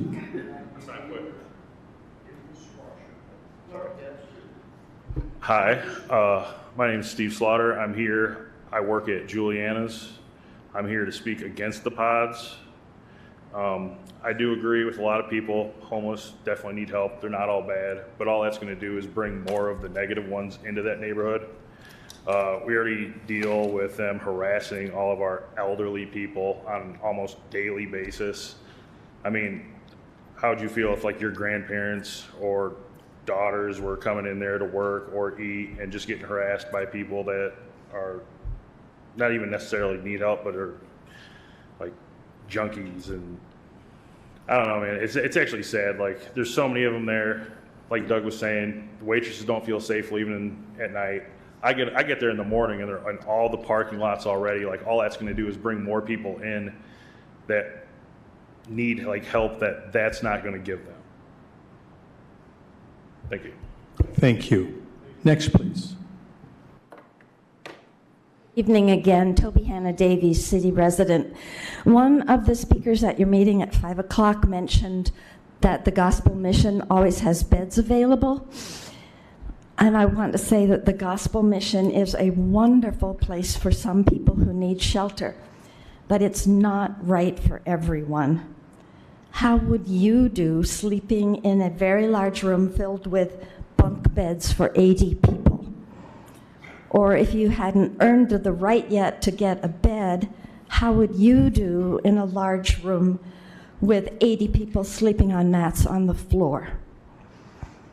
Would you sleep well? Would you feel secure? What if that number of people in one room was anxiety-provoking for you? Would you go back there? The pods, in contrast, provide a private space for one person or a couple. Unlike the tents that many people are using now, the pods are heated and air-conditioned, and they're lockable with real beds and space to safely store clothes, other possessions, even bikes. Which would help you recover from whatever had gone wrong in your life? We're building permanent affordable housing as fast as we can, thanks to the voters of Kalamazoo County supporting the Homes for All millage. But we have to make up for many years of a lack of construction of affordable housing. There's an excellent report about to come out from the county on the 2023 projects funded by the millage and the 2024 projects that were just approved by the County Board of Commissioners a week or so ago. But until we can get a lot more construction and rehabilitation done, we badly, badly need the pods as part of the solution to homelessness. So I'm asking everybody to please keep an open mind about the pods and learn more about them and how well they're planned so that people can get beyond whatever made them homeless and have a much more fulfilling and productive life. Thank you. Thank you. Is there any, one shot. Twice or just the lady from Isaac? Just a question. So, is there anyone else who hasn't spoken who would like to make a comment for this meeting this evening? Okay, seeing no one, then I want to thank everyone that took the time and made the effort to come down here. I appreciate it. The public comment period is over. We will continue on with our business meeting. I also want to remind everybody that there's no agenda item on our agenda related to the pods, no action whatsoever. No proposed action, no discussion. So I appreciate people expressing their feelings, but as far as this particular agenda goes, there's nothing related to the pods on tonight's agenda. Next on our agenda is the consent agenda. Manager Risma. Yes, the following items are presented for approval. First is the approval of a one-year agreement with OpenGov Incorporated for the OpenGov suite of software in the amount of $112,291.15. Next is the approval of a contract extension with Kindle Electric Incorporated for inventory and non-inventory electrical supplies in the amount of $148,699.10. Next is the approval of a contract with Alta Planning and Design Incorporated for the development of a Safe Streets for All SS4A intersection upgrade and pedestrian safety plan in the amount of $149,299. Next is the approval of a contract with L&T Painting for the Parchment Water Tower project in the amount of $179,050. Next is the approval of a contract with Division 7 for replacing 2 sections of roof at the Central Pump Facility in the amount of $181,600. Next is the approval of a contract with Peters Construction Company for the relocation of water main on Squires Drive and Inkster Avenue as part of the water main deflection project in the amount of $199,950. Next is the approval of a construction agreement with CD Arena LLC for $225,600 for the construction of water and wastewater systems, and to approve the city manager to authorize up to $55,000 in project contingencies for approved additional project costs. Next is the approval of a two-year contract or two-year extension to the 5-year lease for office space for the Community Planning and Economic Development Department at 245 North Rose Street for $241,333.20. Next is the adoption of a resolution approving a contract with the Michigan Department of Transportation for hot mix asphalt, cold milling, resurfacing, and pedestrian improvements on Howard Street for the estimated total cost of $722,000, with a local portion being $248,400. Next is the adoption of a resolution establishing a corrected Community Planning and Economic Development Department 2024 fee schedule. Next is the adoption of a resolution scheduling a public hearing for May 13, 2024 to receive comments on the program year 2024 HUD action plan. Next is the adoption of a resolution adopting the fiscal year 2025 Clean Water State Revolving Fund project plan for wastewater system improvements and designating James J. Baker, P.E. as the authorized project representative. Next is the adoption of a resolution setting forth the salaries of the City Commission appointees, City Manager, City Clerk, and Internal Auditor, effective April 15, 2024. Next is the adoption of a Michigan Liquor Control Commission resolution recommending approval of an application from the Board of Trustees of Western Michigan University for a Class C liquor license with banquet permit to be located at the WMU Student Center at 1070 Arcadia Loop. Next is the adoption of a resolution to vacate the northern 17 feet of West Water Street between North Park Street and North Westnedge Avenue. Next is the approval of the allocation of $30,000 from the City Commission Initiative Fund for the purchase of a vehicle to transport youth to and from programming for the Police Athletic League.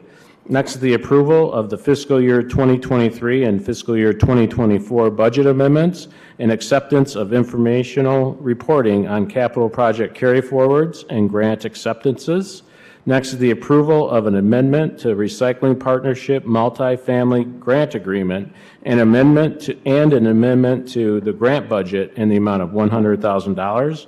And finally, approval of a settlement agreement and mutual release among the City of Kalamazoo, the City of Kalamazoo Downtown Development Authority, the City of Kalamazoo Downtown Economic Growth Authority, Downtown Tomorrow Incorporated, and the Kalamazoo Community Foundation Development Financial Incorporated, and the Metropolitan Center LLC in the amount of $403,052.40. Thank you very much, Manager Ritzma.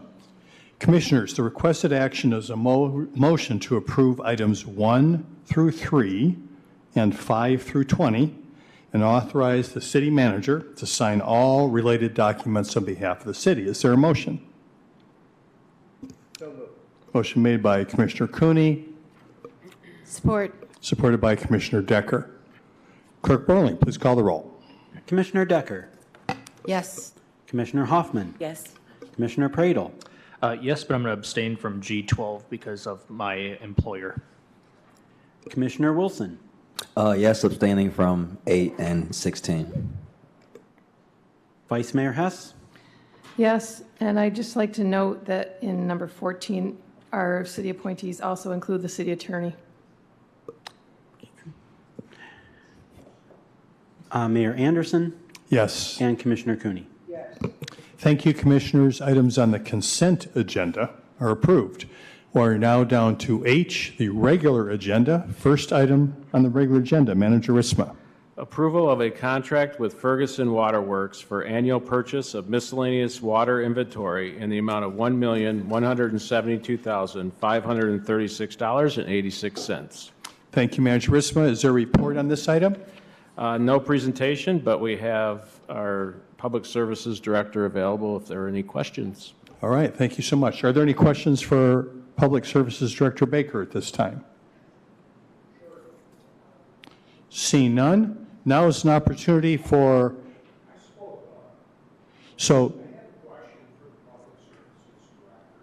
So here's how it goes. This is a business meeting.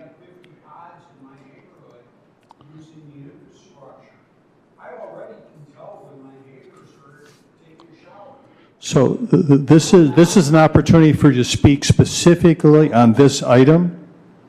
Do I care? No. Oh, okay, well, I'll have to ask you please to step away from the microphone. Right. So please, respect that this is a business meeting. There's other people here. So do you have a? Did I have questions? Damn straight I do. Yes, sir. What is your question? My question is, what's going to happen when you move 50 pods into my neighborhood with the infrastructure? I can already tell when my neighbors are taking a shower.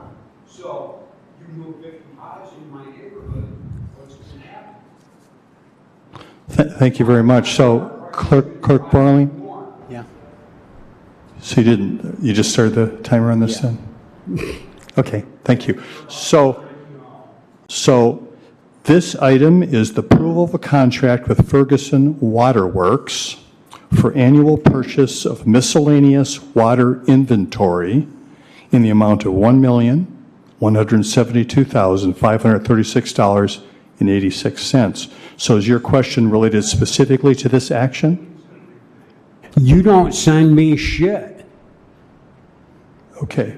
Well, at this point, I'm going to assume you don't have a comment on this particular item. Is there anyone else in the chambers here that would like to comment on this item, item H1? Evidently, my Okay, dog does. seeing no one, then the recommended action commission is a motion to approve. Is there a motion? So moved. Support. Sir, this is a business meeting. It's also being broadcast so people can watch. It would really be helpful if your dog's going to bark if you take him outside the chambers.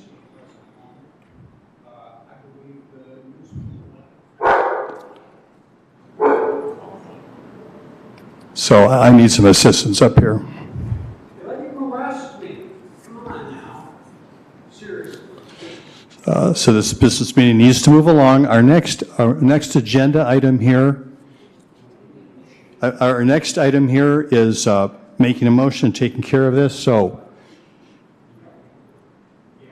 was there a recommended action?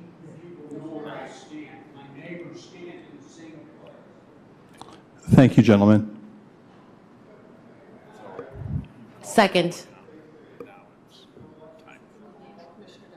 Yeah. Okay, so motion made by Vice Mayor Hess and supported by Commissioner Decker. Got that? Okay. Commissioners, any discussion on this particular item? Commissioner Decker. Just real quick, because I know we still have a lot to do. I just want to say this, again, goes to Director Baker and the team for really investing in our water supply that we need to do. So I just have to say that. Thank you, Commissioner Decker. Any other discussion? Clerk Borling, please call the roll. Commissioner Hoffman. Yes. Commissioner Pradle. Yes. Commissioner Wilson. Yes. Vice Mayor Hess. Yes. Mayor Anderson. Yes. Commissioner Cooney. Yes. Commissioner Decker. Yes. Thank you, Commissioners. The motion passes. Next is item H2. Manager Ritzma. Approval of a contract extension with Reith Riley Construction Company Incorporated for asphalt paving materials in the amount of $1,259,500. Thank you, Manager Ritzma. I presume there's not a specific report on this. Nope, but Director Baker is available if there are any questions. Thank you again. Commissioners, any questions for Director Baker? Seeing none, is there anyone here in the chambers who would like to comment on this particular item? Seeing no one, Commissioners, the recommended action is approval of the contract. Is there a motion? So moved. Motion made by Commissioner Wilson, Second.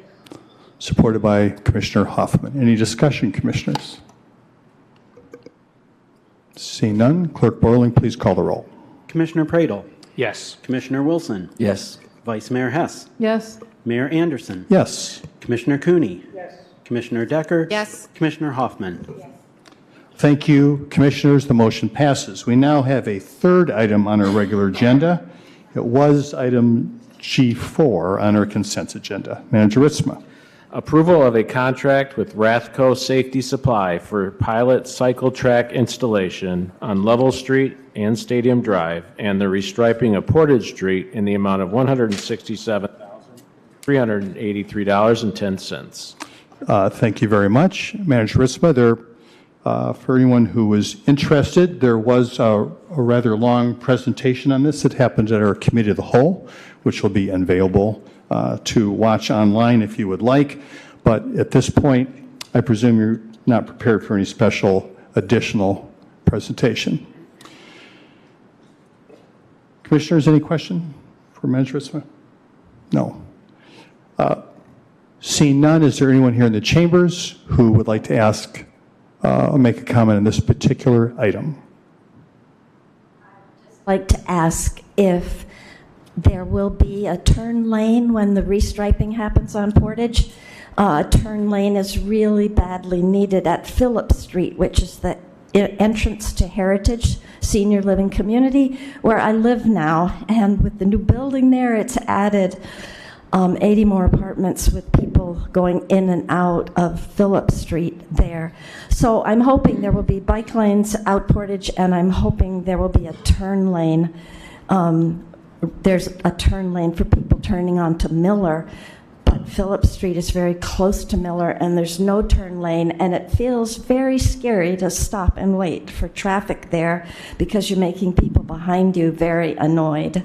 Thank you. Thank you very much. Anyone else who wants to make a comment?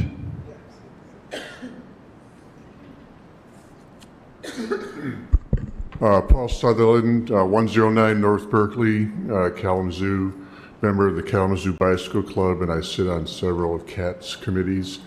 And I urge you to support the motion to put in the bike lane on Level Street. I think it would add a lot of connectivity to Western Michigan and Kalamazoo College and West Main Hill. So I encourage you to approve that. Thank you very much. Thank you. Any other individuals here in the chamber want to comment on this item?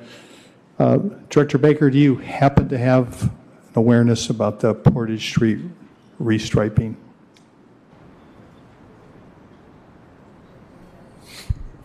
Yes, thank you, Mayor. Just for clarification, and this information should be in your packets as well, the portion of Portage Street that we're referencing with this project are from Michigan Avenue, downtown East Michigan, to Level Street. So it's a very small portion that lies north of the Portage Pitcher split, and it does not extend south into the area where the commenter had made the comment. Very helpful. Thank you, sir. Yeah. Seeing no one else, the recommended action and motion to approve, is there a motion? So moved. Motion made by Commissioner Pareto, supported by Commissioner Hoffman. Any discussion, Commissioners? Seeing none, Clerk Borling, please call the roll. Commissioner Wilson? Yes. Vice Mayor Hess? Yes. Mayor Anderson? Yes. Commissioner Cooney? Yes. Commissioner Decker? Yes. Commissioner Hoffman? Yes. Commissioner Praedel? Yes. Thank you, Commissioners. The motion passes. Next are reports and legislation. City Manager Ritzma, do you have a report? Yeah, I'd just like to cover a little more on an announcement that was made last week. As you know, the governor was here, as well as the Federal Highway Administrator, Shaylin Batt. Kalamazoo received a $38 million federal grant to improve the stormwater infrastructure on the west side of the city. And what really brought this together was how this, with the trailway, with the stormwater, and all the work we're planning to do on the west side, FHA or Federal Highway Administrator Batt said, this kind of hit the sweet spot of of what they were looking for. These were discretionary funds. So I believe we were awarded one of the largest in the country, the amounts. So what an honor. We thank them so much for consideration. It's called a PROTECT grant, which is the Promoting Resilient Operations for Transformative, Efficient, and Cost-Saving Transportation. So we're very honored to receive this. We thank Governor Whitmer and the Biden-Harris administration for all their support of Kalamazoo, and we look forward to the work to be done. And also, I just want to echo a shout out I made last week at the press conference of our team that put together the grant application, and all the wonderful folks that worked on that made this successful. So we got a top-notch team that's really hitting the mark and bringing in lots of dollars for Kalamazoo. Thank you, Manager Ritzma. Well, now we are down to the time on our agenda for commissioner comments.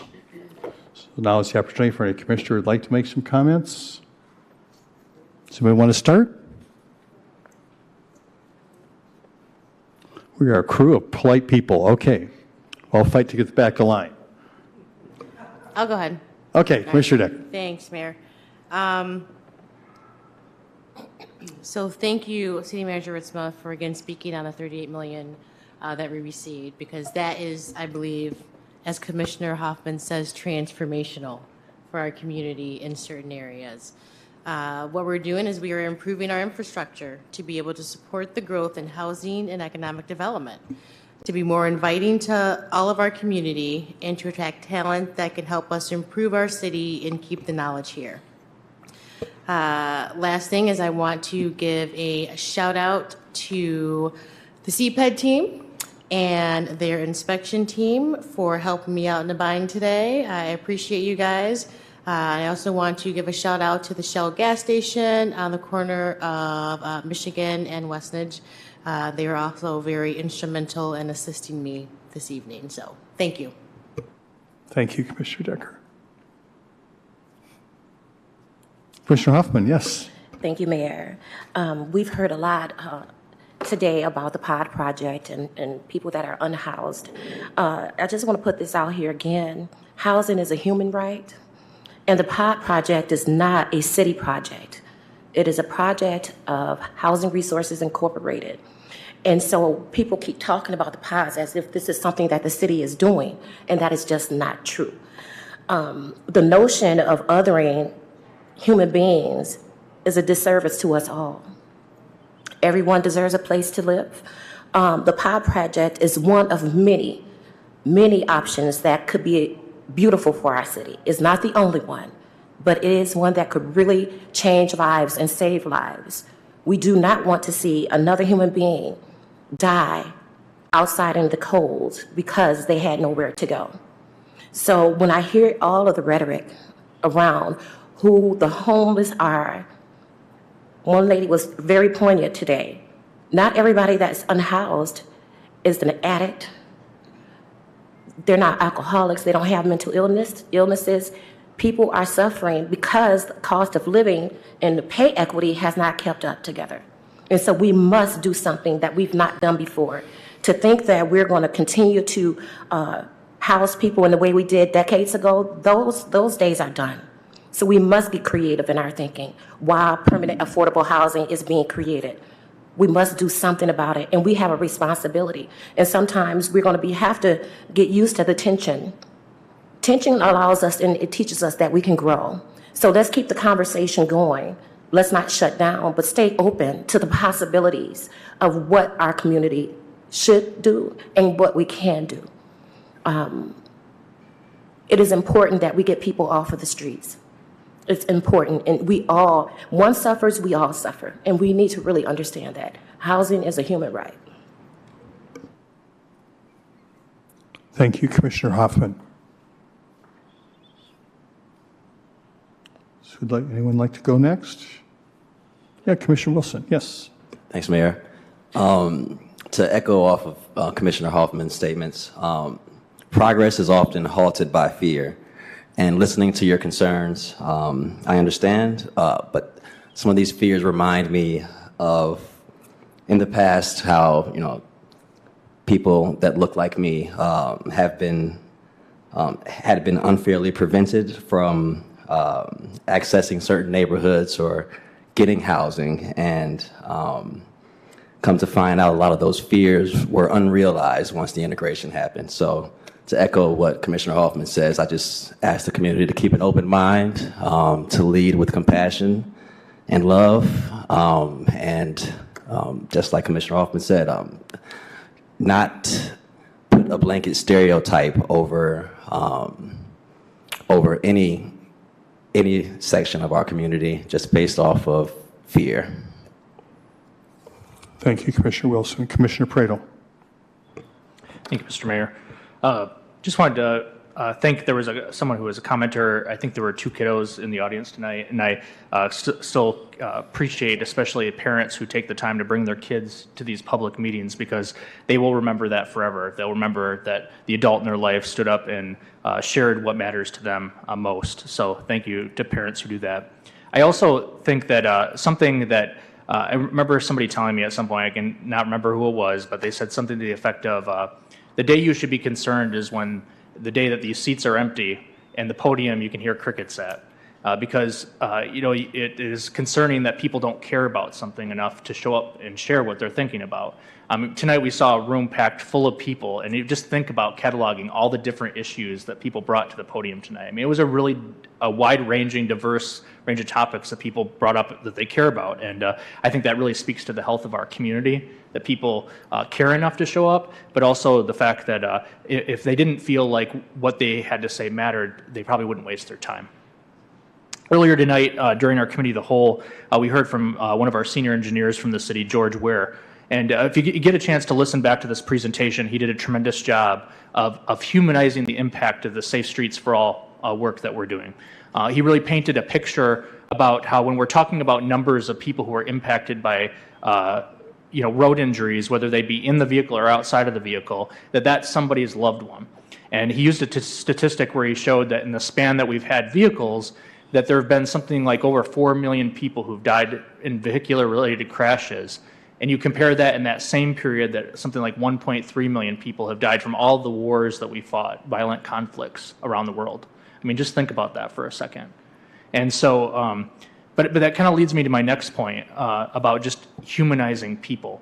And I too heard a lot of comments tonight where I think there was a lot of generalizations about people who may be homeless or houseless. And just remind people, regardless of what side that you're on as you talk about the issue, that's somebody's loved one that you're talking about.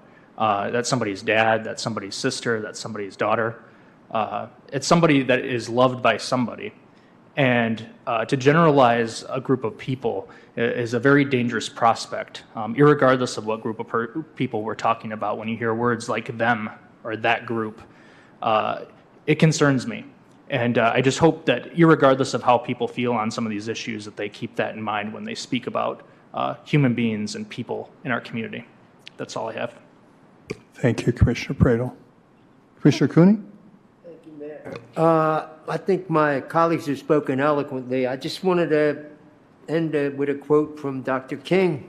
We're bound together in an inescapable web of destiny. Whatever affects you directly affects me indirectly.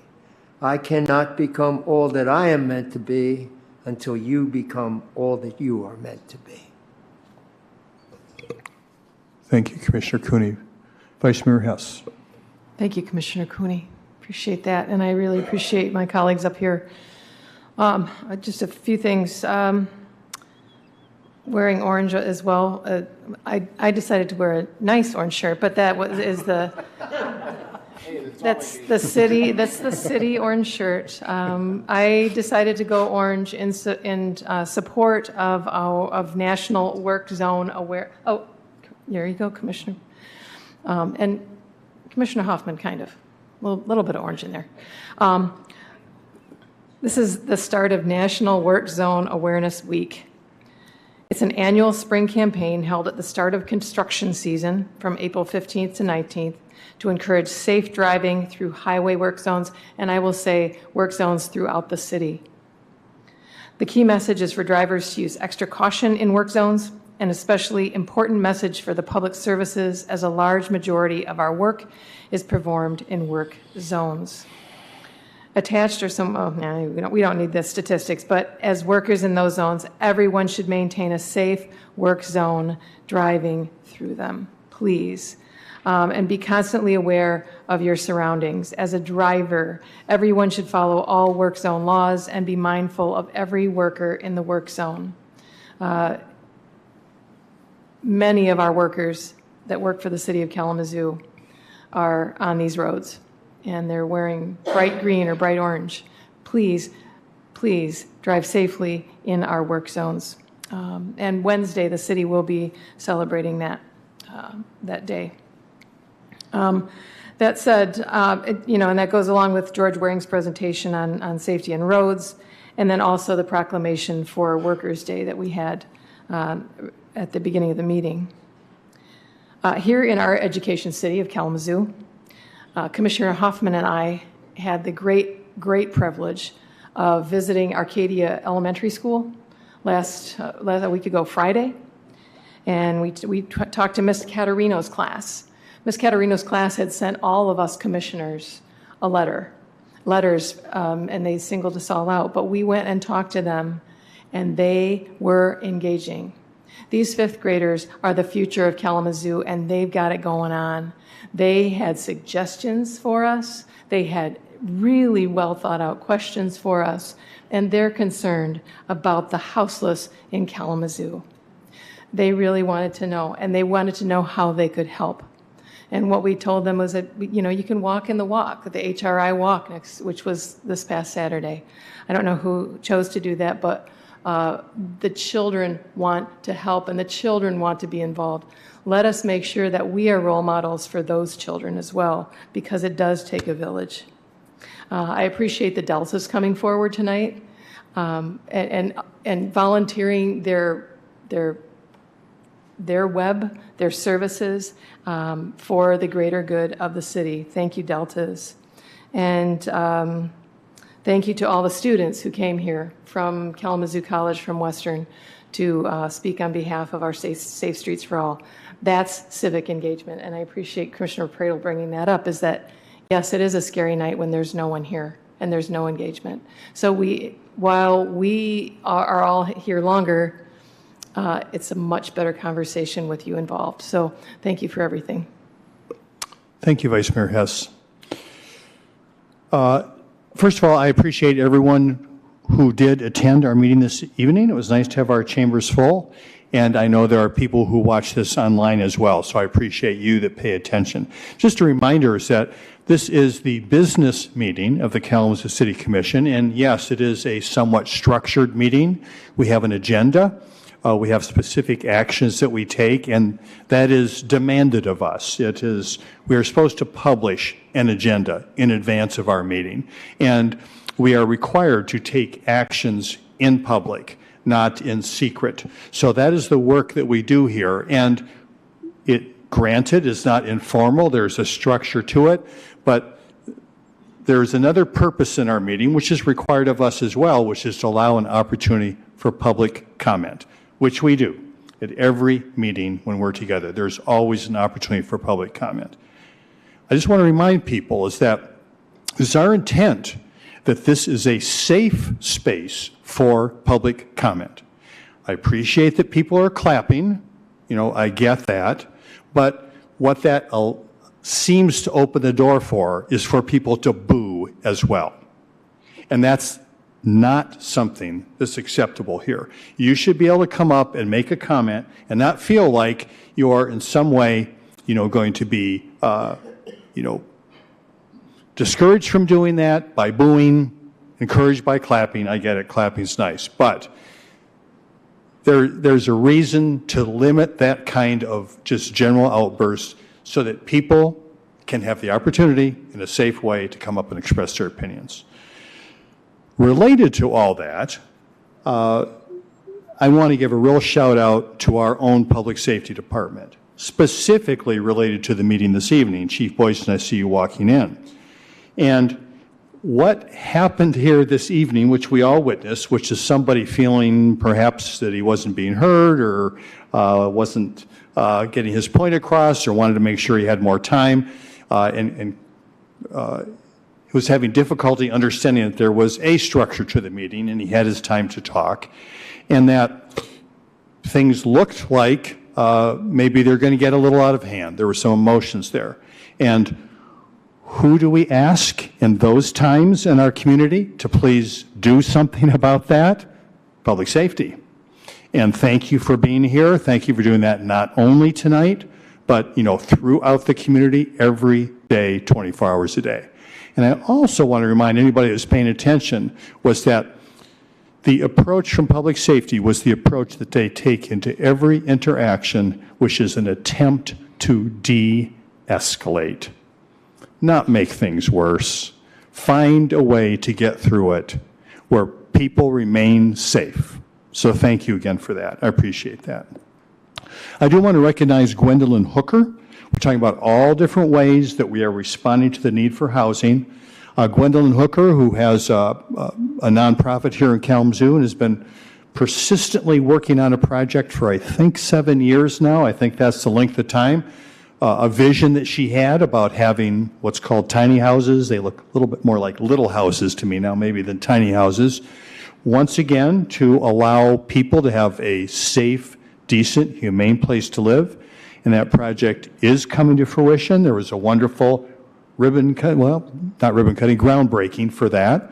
And another small number of units, but also specifically to serve people who otherwise would not have housing. So I want to thank Gwendolyn Hooker for her persistence. City is providing some assistance ourselves to help that project come together. Something that is interesting and unusual, I guess, for me in my life is that, I did get to participate in really this amazing event where we got really a very large award from Protect grants for here in the city of Kalamazoo. One of the largest awards in the country, and by far and away the largest award here in the state of Michigan, which is why the administrator for the federal highway came here to Kalamazoo to talk about the Michigan projects, but specifically ours. And during our event that we had recognizing that, I got a voicemail from Pete Buttigieg congratulating us. So I'm walking around with my phone with a voicemail from Pete. Haven't called him back yet, so I don't know if he'll take my call or not. Yeah, right now. But one thing I do want to say, recognizing concerns, is that, yes, we are very aware, and Director Baker is particularly aware of flooding issues that we have here in Kalamazoo. We're in a low space next to a river, and a lot of downtown actually was swampy at one time. It has all been filled in. So we're dealing with that. This grant is a great thing, but does it solve all our flooding problems? No, it does not. You mentioned the team here at the city. I mean, you're talking about the handful of people that watch for grant opportunities, pull the expertise together to write those grants. We have a couple people who are totally focused on that in the city manager's office. And the result of that is, as you look through a grant, you've got to think very, very carefully about leverage. Where's your matching money coming from? How are you going to get pointed? And it just so happens this particular one, with everything coming together, really rose to the top in terms of this is a way that we can really get pointed on this particular grant. And no, it will not solve all the flooding problems in the city of Kalamazoo. And there are more things that we'll be doing to address those issues, but this is a win, and it's a win in the step to a series of greater wins. That's what I hope for. So thanks. Your team rocks, Manager Ritzma. I mean, this is, in essence, this amount of money is about half of our general fund budget for an entire year, just in one, kind of one action. And the last thing I want to do, just before we go on to the rest of our meeting, which is going to continue for a while, is recognize my colleagues. You know,